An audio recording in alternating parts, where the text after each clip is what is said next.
Hello, this is Terry from Fabric Junction in Sturgis, South Dakota, and today we'll be making a strip quilt made from the Cuddle fabric by Shannon Fabrics.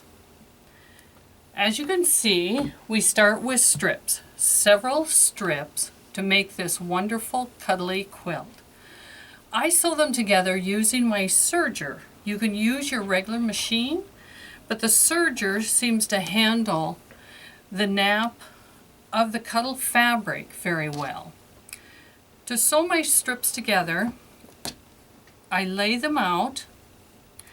I sew half of the quilt together on each side because there is quite a bit of weight to this fabric. So as I'm sewing my strips together, I line them up and I know they're all the same length. So I just kind of gently line them up. I don't worry about measuring half and stuff because they will line up real nice for you. I put a few pins in so that as I'm serging it, I can keep it from shifting too much on me. You'll have to kind of watch because you are dealing with a fabric that has a nap. So sometimes it will want to shift and move. So take your time. Sew however fast you're comfortable with. And like I said, I prefer my serger, but you can use your regular sewing machine. And if you do, you might want to lengthen your stitch or lessen your pressure foot or use your walking foot.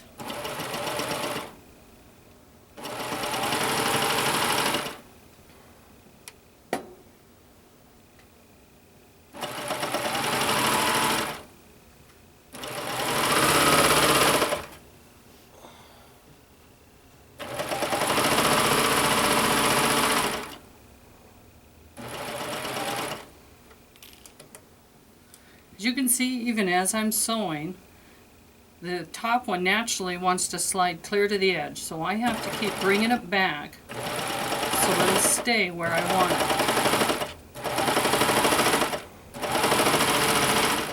And that is all just the nature of the fabric.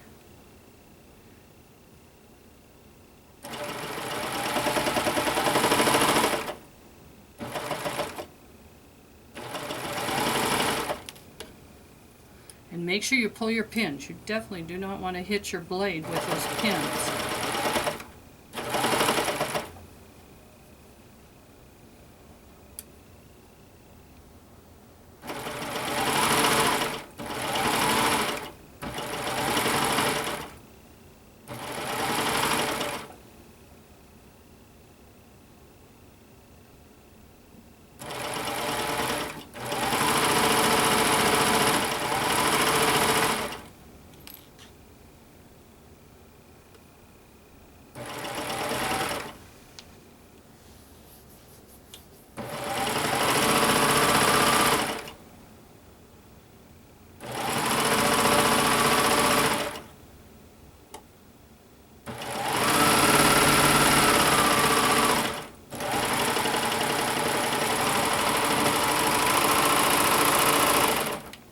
Okay, I have my two halves. When you lay out your strips, you can lay them out geometric, the same ones in the same place. You can do them random. This particular one was put together very random.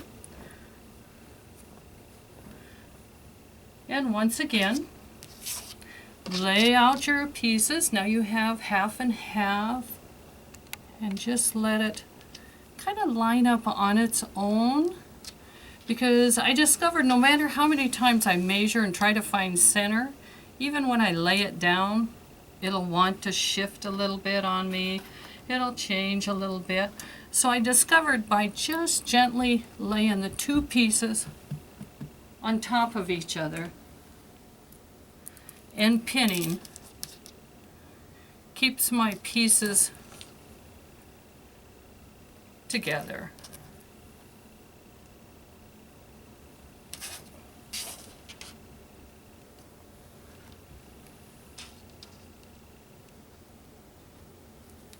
So once again, to your machine. And there's quite a bit of fabric to deal with, so it takes a little bit of time to get it stitched.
Okay, we have it all, the top, all put together. Now it's time to add our back and our batting. And for this one, I picked out one of the pieces that's in the top for my back, and we lay it out nice and flat.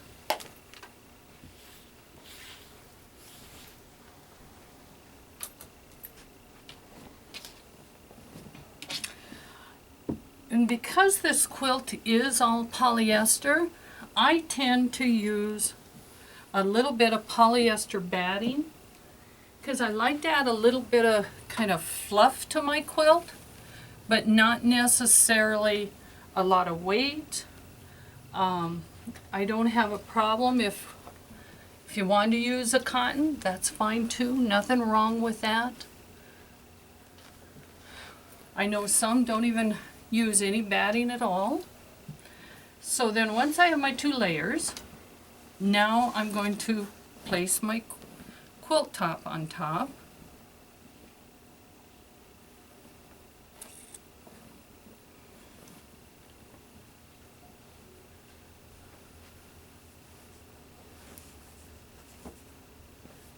And I have all the layers. I check to make sure that all the parts are laying, and as you can see my batting wants to pucker a little bit, but you just keep smoothing it and it will lay down. Once I have my layers put together, then I pin, and I start pinning in the center. I still have them up there laid. And I like to use the great big safety pins for this. So I just reach in and I pin. I pin randomly through all the layers. I'm poking straight down onto that mat so that I can get all my layers stabilized before I start quilting. You can pin as much as you like. I don't pin across my seams because I know that's where I'm going to sew. And I don't want to have to remove any pins if I can help it. And as you can see, I kind of start in the center. I work my way out. And I just keep pinning until I have all of it pinned and ready to sew. So when I sew, I use my walking foot and I start sewing in the middle and work my way out. Like with most projects, whenever you do any machine quilting, even if it's nice straight stitch in the ditch, we want to start somewhere in the middle. It doesn't have to be exact. Move your fabric around, line it up, make sure all your layers are there. Pick your spot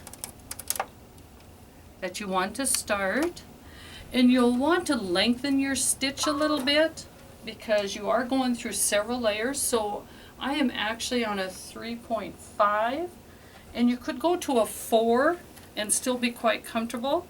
But once you start,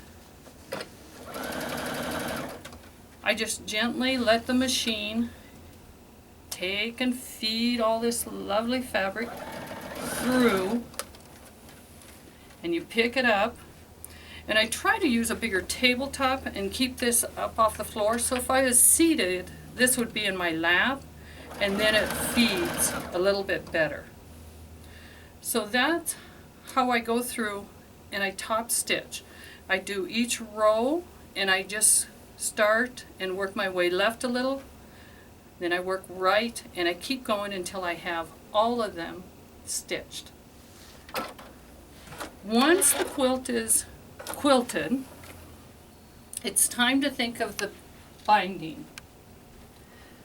On this particular quilt, I prefer to cut 3-inch strips. It's a lot easier for me to handle. We're dealing with a lot of bulk, and so the 3-inch just works out better for me. We sew the 3-inch strips together by laying them at an angle and stitching corner to corner. There, I've got one. So this is what it would look like to you. You have one laid out to your left. You take one to the right. Oh, excuse me. And my left one is always face up. Take your second one, place it on top. I discovered with working with the Shannon and binding, I overextend these just a little bit because I already know that as I'm sewing, it's going to want to shift on me, and I discovered I have better control if I have a little bit of edge sticking out. But you still sew corner, and then you can see where to stop, right there. So then you have one long continuous binding.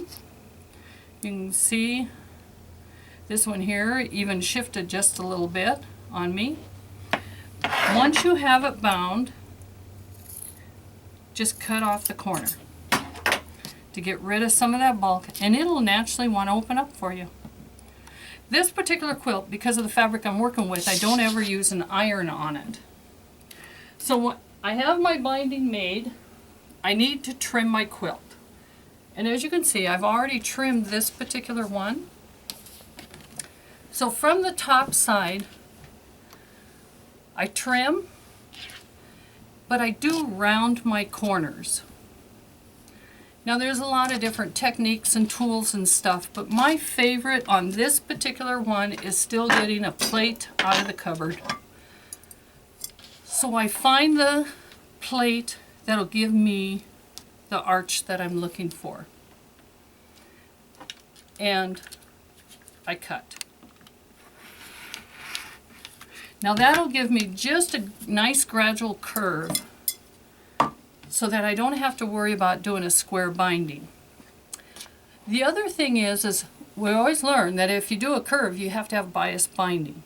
On this you do not, because you have just enough give within your Cuddle fabric that it will lay around that curve just like you want it. There's just enough give that you won't have any problem going around the curve. So you go back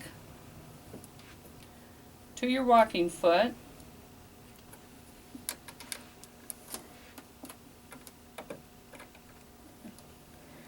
place by the edge, keep that longer stitch length, and I use a wider seam allowance on this one.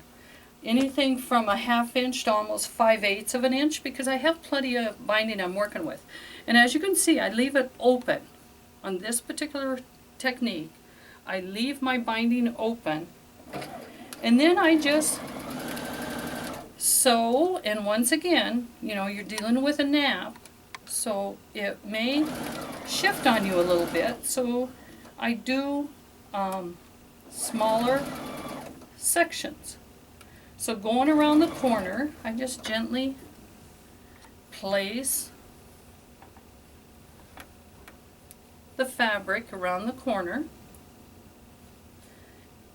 and I hold it down, and I stitch just a few stitches, and then I keep adjusting it around the corner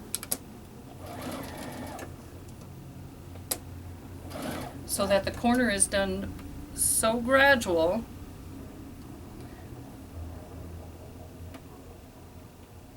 without doing a lot of pulling, a lot of stretching, because I don't want my binding to get real tight so that when I turn it over and start stitching, it won't lay where I want it.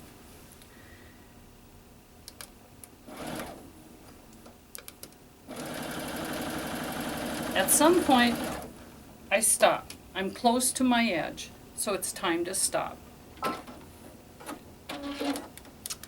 Now I need to put my two sections together.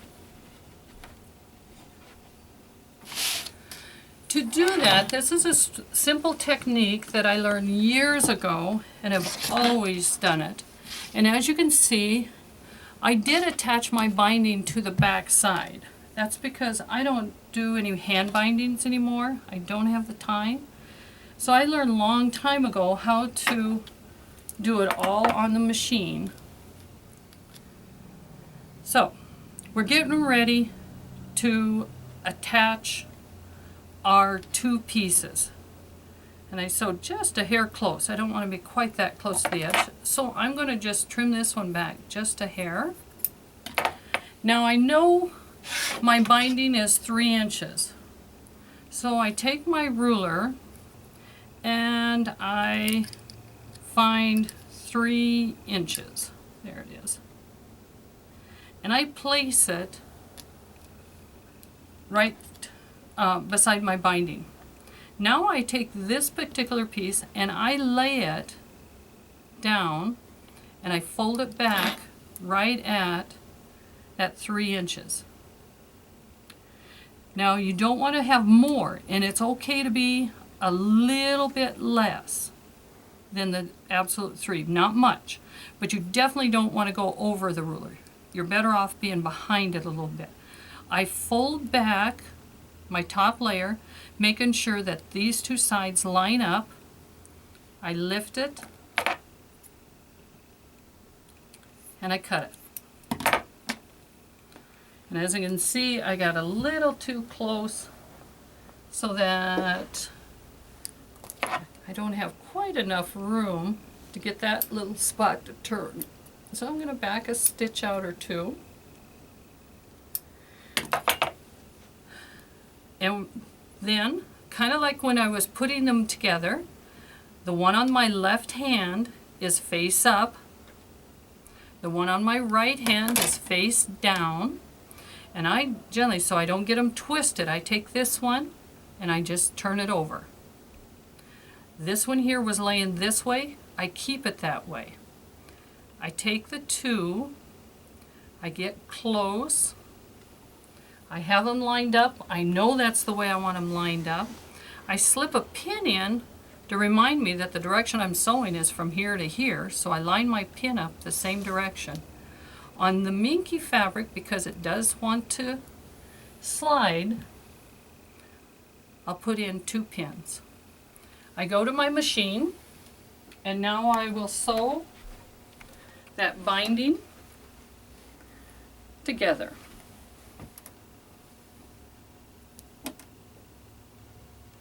And having the pins in there, I know when I get here, it's still going to lay out. Even though that it's going to shift, it wants to shift a little, because like I said, you're dealing with a nap. And naps like to move. They don't always like to stay where they're supposed to stay. So, let's see. There we go. Okay, and down. So now, I've got it in there, and very slowly, because I still have pins in there, and I don't want to start hitting my pins. And I've got a lot of weight, so I have to keep shifting my fabric to make sure it's not pulling or dragging any particular direction. Your feed dogs are going to want to feed a little bit faster, so sometimes you just have to ease it. Once you get it in, there we go, and cut. And just before I cut this one, I do a double take. I just make sure that, and I did exactly what I said I shouldn't do. I sewed it with a twist in it.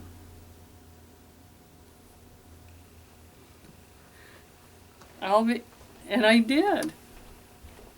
Well, what we'll do is let me show you how to finish. I'll go back and correct that later. But how I got myself twisted, but anyway, that will show you that it's easy to get that little twist in there.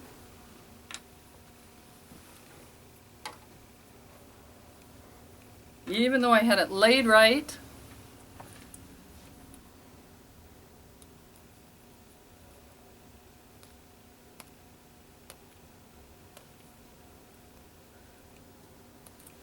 I'll have to tell myself, again, I still do the same steps. I need to turn it so I'm looking at it. Lay my piece, flip my piece, sew.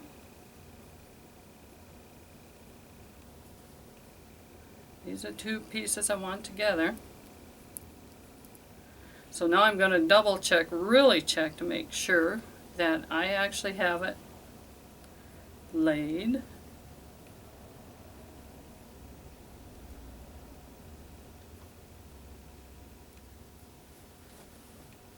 And have it corrected. I'm close enough to the machine I didn't pin it. I'm not going to pin it this time because I'm very close to the machine, and we'll see if the second try is the right one.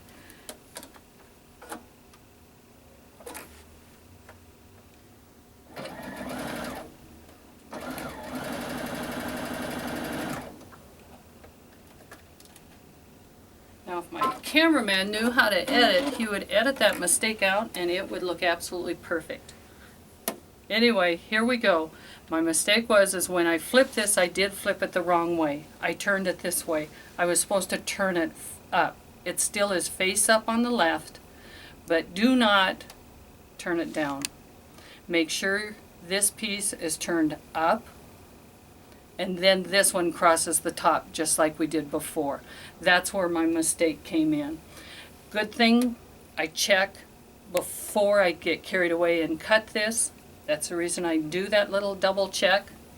So once I know I have it correct, I cut it.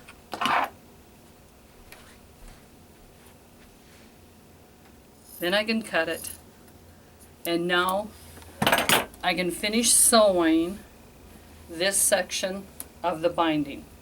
So then I just put it in the machine and sew it. What I'm going to show you though is how to actually finish the binding. So flip the quilt to the right side. Pick a spot anywhere but the corner, because you want to go into the corner. And you have a raw edge, and this won't ever fray. So if you decide you just want to flop it over and stitch it, go ahead. There is nothing wrong with that. But it does want to curl, and that's okay. So I let it. I fold it over. I go to the machine, slide it under. I'm still using my walking foot. And one of the differences here is a lot of times we like to sew right on the edge. This time, don't sew right on top of that edge, because if you do, all you'll catch is the little nappy fibers here, and the next thing, your binding will be coming off. Go in a little ways. Right now I'm just a hair too far. There we go. But just go in just a little ways from that edge and start stitching. And as you do, you'll notice your binding will just naturally want to curl. So when you get to the corner, it'll just automatically want to roll over and turn the corner for you. Now there's several layers. My walking foot is being a little bit slow at doing all those layers, but that's okay. All I have to do is just roll it and gently work all of the binding down and ease it as you come around a corner. And as you can see, it wants to curl over for you. And all you do is just gently lay it down, let the machine take it, and the next thing you know, you've rounded the corner and you're going down to the straight side. That's how I make my strip quilt, and I know there's a variety of techniques out there. Thank you for joining us today. Do check out our website and click on the link below to check out our kits. Here is our other one that we have done that a lot of people like, dealing with the cat in the hat. And this one, as you see, I did a square corner on this. And you can do a square corner. But thank you for watching.